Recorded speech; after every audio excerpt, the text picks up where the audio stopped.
Hello, my name is Josh Atkinson, and you have once again stumbled upon my portrait painting YouTube channel. More on that in a second. But before I start, I want to ask everybody to hit the like button, the subscribe button, and the notification bell. Ow, how do people do that? Because the algorithm is bad, and so that's how you get notified. All right, so this week, as you may have noticed from the thumbnail, this is not a portrait. This is a landscape. This is a snowscape. I don't know, that sounds stupid, but it is a landscape. I am I'm trying to bring this style of choppy, blocky brush strokes into landscape and still life. Um, so you'll be seeing more of that on this channel, but rest assured, I'm still doing portraits. I'll get into why I've come to this decision during the time lapse. Okay, so here is our source image, and now the time lapse. So there is a failed portrait under this landscape.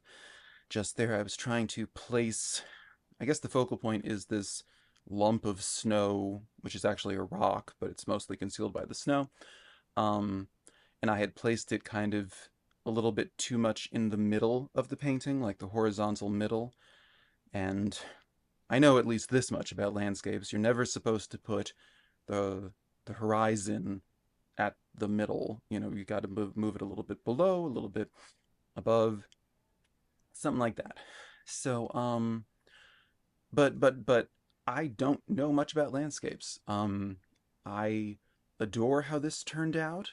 Like I'm thrilled with it. I've been looking at it for weeks, like happy. Like like when a painting goes really well and you actually look at it like someone else painted it and you're trying to figure out how they accomplished those brush strokes, those color choices, whatever. This was one of those examples because I have always been bad at landscape. I think most representational painters lean toward landscape or they lean toward portraits slash still life. And I think that has to do with perspective, I guess. Like, you don't have to deal with perspective very much in portraits or still lifes. I guess if you were painting apples on an extremely long table, the ones at the end of the table would be smaller than the ones at the front, but I don't think they'd be like neutral and more neutralized in color because that's the thing you have to contend with in painting a landscape. Things as they recede, they become more neutralized. You lose red and then or you lose red and then you lose yellow, I think, and then you get everything kind of blued out. But anyway, I um I am truly just trying to learn landscape off of YouTube the same way I would assume most of the people watching this video are. Um, do bear in mind, I am not calling this a tutorial. This is just a recording and me talking extemporaneously.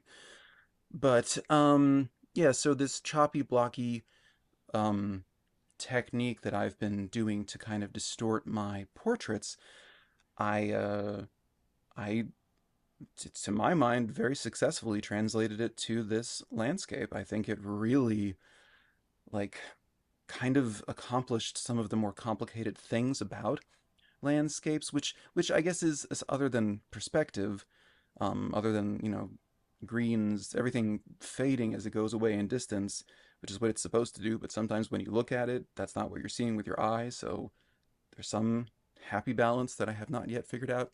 But that's not an issue for this one. This one, the big complication was all of these spindly little branches in the winter that had no leaves. How do you convey a mass of branches against a blue sky without using a super tiny brush, like a single bristle brush? And that's fine if you want to do like hyper realist style painting, but this is the wrong channel for that because I truly don't.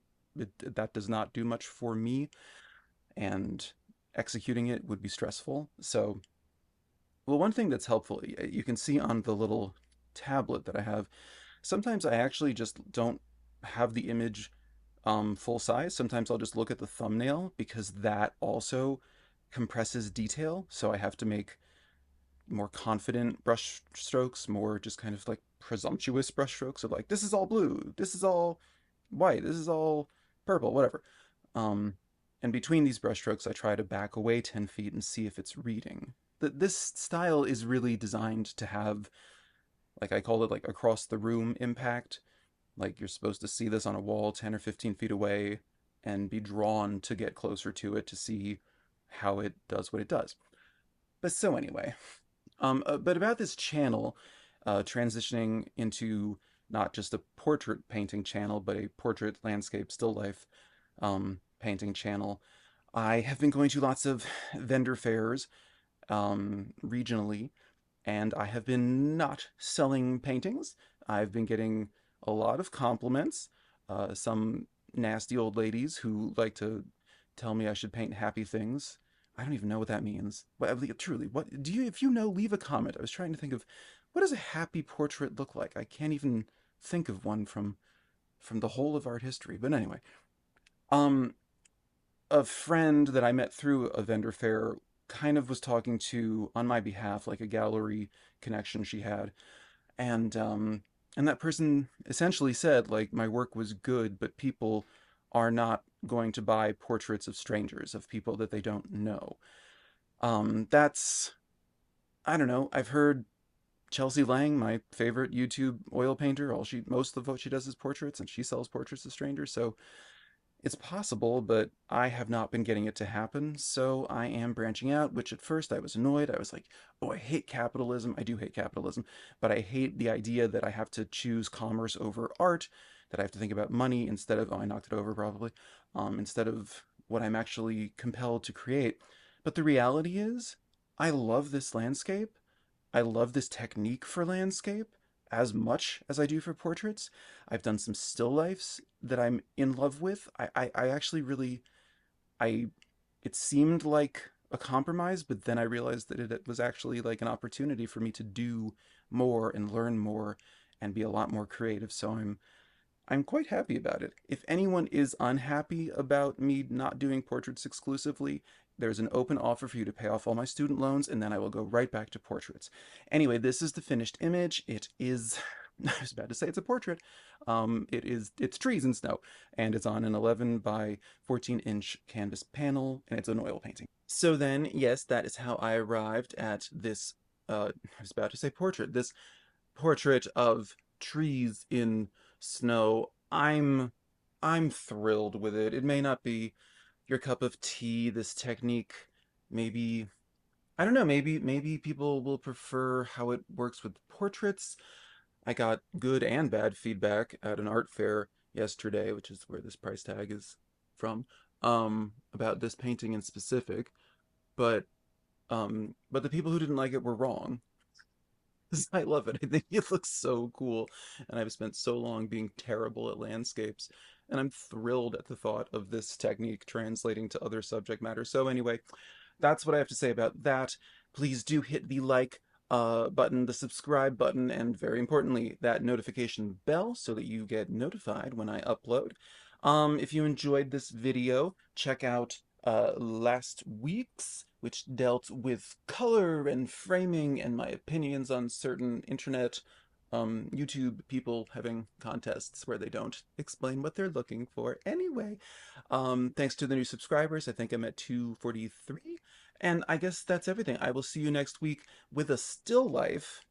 You know, get your smelling salts, catch your breath. It'll be okay. Um, and and then I think it's spooky season. Maybe not yet. Anyway, I'll see you in 7 days. Enjoy them. Enjoy things and make some art. Okay. Bye bye.